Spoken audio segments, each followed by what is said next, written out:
Well, Dad's time in the service came in the early 40s when almost everybody was signing up in his college. And he went down and signed up as well, and they said, we will contact you when we need you. And as the months went on, finally they did contact him. And from Fort Wayne, he went down to Indianapolis, got on a train, went on further south, and began his training. And he went, one of his illustrious times that he talks about, where they would go through almost 12, 14, 15 hours of testing a day to begin to classify what they thought the people would be appropriate for in the military. And eventually he was tested out that he could be a pilot. And he started training, and then they did further testing and came up with the conclusion that not only could he be a pilot, but he would be great at working with people, and so they put him in a plane and began to train him for being able to be a bomber pilot, where he would have a crew of 19. And so he developed a camaraderie of friends and people that he worked with, and eventually picked up his plane in Omaha, Nebraska, and began to fly it towards the war zone of Europe. And at that time, when he got a brand new plane, he often told the story of it had no numbers on it.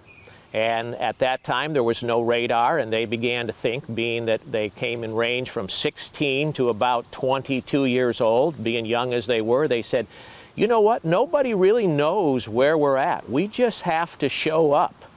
And so his co-pilot was from Chicago. So they decided they'd go up and buzz his section of the city where he was from, and then come down to Fort Wayne. And on their way down to Fort Wayne, he had grown up at Sylvan Lake, and he had thought of that as being a rather long lake, because most of his time with that was going in canoes from one end to the other. But he said with that B-17, when he came down, he said, I was at one end, and by the time I got just looking out, I was at the next end. And the neighbor to his folks' cottage said that he looked down from his second-story window at the B-17 coming down the lake.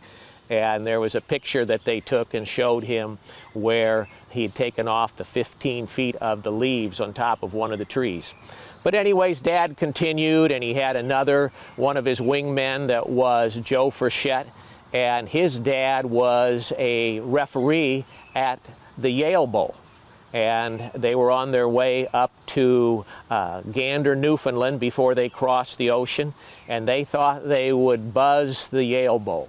And so Dad said that his wingman was the lead plane at that time. He says, you go down, I'll just follow you. And so they went down into the Yale Bowl with two B-17s, and everybody hit the dirt except for his wingman's dad, who was waving frantically at his son coming by there. And eventually they made it to Glatton, England, where 457th Bomb Group, 451st Squadron, Dad flew 30 missions. He began originally with being one of many on a squadron of 36, and eventually worked his way up to being the squadron leader. And that was something at 22 to be able to lead 36 B-17s across the English Channel, Europe, and into Germany, and back, many times 12, 13-hour flights. And my recollection of it wasn't until I got much older, and my father and I became a pilot, and my father began to confide in me some of the things that were involved. And we were at the Experimental Aircraft Association's museum, and they had a mock setup of the war mission areas, and as it showed a simulation of one of the bomb runs, he showed me, he says, there's Hans and Fritz. And I says, what's that, Dad? He says, those were two anti-aircraft guns that were just on the coast of Holland. And we had to go through those every time we went to Europe. And he says, some of my friends never made it back. But he tells the story that the war years were one of the most peaceful times in his life, because he felt that that was the thing to do, to fight for freedom, what he believed in. He believed that evil was in the world and it had to be confronted and stopped, all that he was, he trained to be the best that he could be. As a pilot, he felt a responsibility not only to the country, but to the 9 that were in the plane with him, or I should say 8 and himself. And so every day he put everything he had on the line. And he says, it's not like that in life now. He used to tell us there's a lot of decisions that you don't know what's best, what's good, what's bad, as clearly as it was then. And every day, he said, as we did what we did, it was a sense that this is what we felt was God's will, that we were confronting evil and we were giving everything that we had, everything that we believed in, and everything that we thought right to carry out our lives on that mission. And when we grew up, it wasn't a lot of the war stories. It wasn't until much older. It was the discipline stories. Yes, sir, no excuse, sir.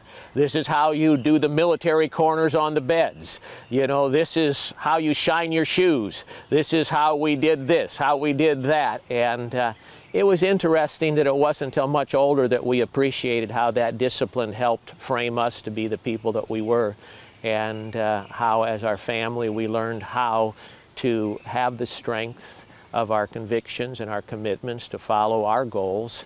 And in my mind, that was much of what the military did. It showed my dad how to give his all for something, and he brought that back to us as a family. And as the years have gone by, I've appreciated that a lot more, looking back and thinking of how it affected all of us. No, when I think about my father, one of the biggest lessons that he left me is that he wanted to do things right. And he saw a depth to life that was bigger than what most people think is right or wrong. It wasn't a politics, it wasn't a, particular party or so dogmatic that this is my way or the highway. But he thought what was right was loving people. And I saw that frame his decisions in how he put my mom first in everything that he did, how he put family first. And, as young, impetuous kids, we were many times ready to be scrappy and dogmatic, and my way is the best way, and you ought to listen. And he was always so kind and so gentle, and yet he had a depth of strength to him with his commitment to love people and do things that it just took time to see that.